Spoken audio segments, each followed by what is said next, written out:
চোর চোরই থাকে। তাকে যতই ভালো সার্টিফিকেট দাও ভালো বলে, কিন্তু সে ভালো হয় না। তাকে যতই গঙ্গার জলে চুলের মুঠি দিয়ে ধরিয়ে চুলের মুঠি ধরে চুবাও আর উঠাও, সে ভালো হবে না। সে চোর চোরই থাকবে। দিদি যতই খাদ্যমন্ত্রীকে ভালো বলুক, সে ভালো হয় কি করে? সে একজন চোর, চাল চোর, জেল খেটেছে, জেল কাটা আসামি। তাকে ভালো বলে দিদি তাকে বলছে ভালো, কিন্তু ভালো সে ভালো হবে? ভালো করা যায়? সবাই তো রাজ্যের মানুষ জেনে গেছে সে চাল চুরি করেছে, চাল চোর, একজন খাদ্যমন্ত্রী। অতএব আমাদের রাজ্যে ভালো মানুষের জায়গা হবে না।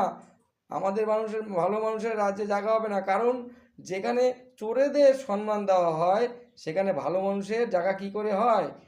ওই জন্য ভালো মানুষ টিকিট পায় না, শিক্ষিত লোক টিকিট পায় না, সৎ মানুষ বিধানসভায় টিকিট পায় না।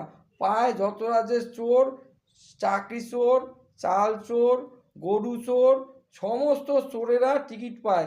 আর ভালো মানুষ তারা রাস্তায় ফেউ ফেউ করে ঘোরে, তাদের কেউ সম্মান দেয় না, কারণ চোরে গো সম্মান চোরেরাই দেয়।